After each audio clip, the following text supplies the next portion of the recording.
Greetings, Retro Zoltan here. A huge supporter of my channel and a good friend Vito donated this very interesting item to me recently. I had no idea what kind of rabbit hole I was entering when I decided to review this thing. But here goes. This item has several identities thanks to the extremely confusing branding of this item and the multiple versions and owners. It's known mostly these days as the Powkiddy A19 or the Pandora Games Mini or the Retroid Pocket.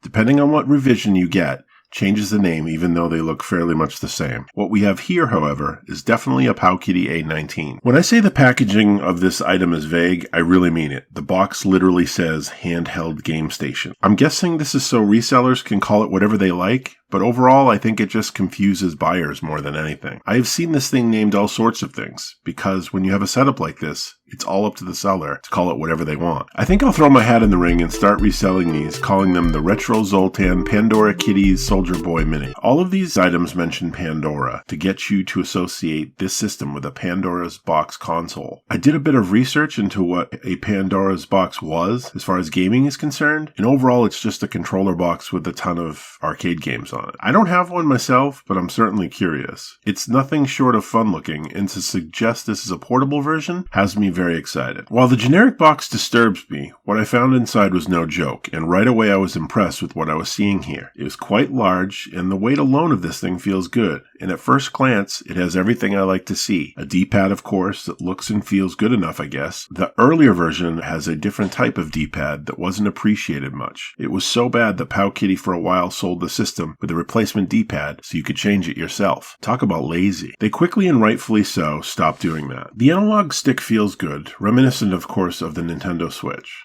I guess it had issues in the past, but I haven't noticed anything significantly bad other than the fact that you can't use it as a button. The front buttons are large enough and space well, but they're a bit confusing. The normal ABXY positioning is completely off, and I'm often re-looking at them during gameplay, trying to remember what button is what. In certain situations, if you push the wrong button, you can even delete a game. So you really can screw up if you're not paying attention. Also on the front is a home, select, and start button, and a single mono speaker that honestly could be better. The 3.5 IPS screen is the most impressive part of this system. Its resolution is 640 by 480, which in my opinion looks crisp and bright, nothing to complain about here. The left side of this device has a simple on-off button, and the right side has an easy volume rocker. The top has a micro USB charger port, which is slightly disappointing, because it's a little old now, but oh well.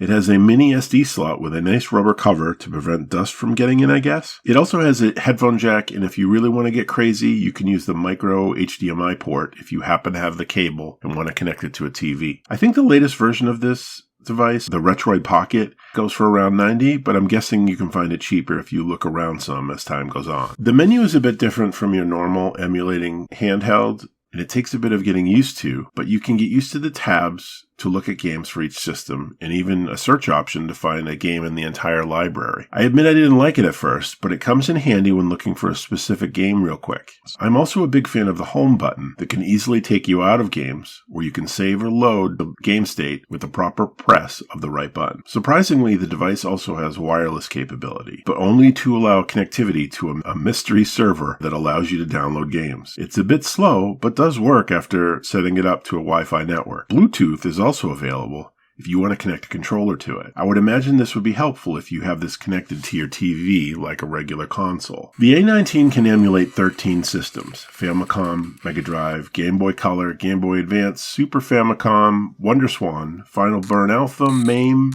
Nintendo 64, PlayStation, PC Engine, PSP, and Dreamcast. As expected, depending on the game, things can get a bit rough when playing N64, PSP, and Dreamcast. But I've seen worse, that's for sure. Sometimes weird glitchy graphics, sometimes slowdowns. Still, I'm actually more impressed than not when it comes to how it's handling things here. This all changes when I realize, however, that this system doesn't have triggers or shoulder buttons, which makes playing many of these more advanced systems difficult or even impossible. Adding games on this thing is different from the normal routine as well. You can slowly wirelessly download some available games off the sketchy server directly, of course. But if you want to add your own to the SD card, you have to go an obnoxious routine to build up your library. First, you have to remove the SD card, connect it to your PC, Find the download folder, put your games in there, then put the SD back in your system, boot it up, navigate to the proper menu, add each game you added from the SD one game at a time. It works, but it's incredibly tedious at best. And if you select the wrong emulator for your ROM, you have to start over again. It's too much work. Battery life for this thing has mixed reviews across the board. Overall, with my playing around with this thing, I would say it lasts for about 4 hours. It takes almost just as long to charge it up again fully as well, which I found a bit frustrating, but not the end of the world. It's not normally my thing, but I decided to really give this thing a run for its money and try the HDMI port, as well as adding a Bluetooth controller. I heard there were problems in the past with both options, so I really wanted to test it. In the end, I was pleased, and found myself really enjoying the experience. Not only did I have triggers now, but it all just worked and changed my perspective on the system completely. I had a mix of feelings with this product. On one hand, there were a few annoying things that really made me dislike this thing. Adding games, one of my favorite things, is now tedious. And the buttons laid out are weird. And without triggers, it's just not the system I want it to be. But once I added a controller and connected HDMI, it was easy to overlook, and I started having fun. I would only recommend this if you had a good deal on it. And please stay away from the first version that will give you all the problems that are already fixed. Keep in mind also that this system is a few years old, and Powkiddy now has an A20 version, which has triggers, and Retroid has a Pocket 2 that's landscape, which you might like better as well. And that's all I have to say about the Powkiddy A19. Thanks for watching, thanks for your support, and I'll see you next time. Bye!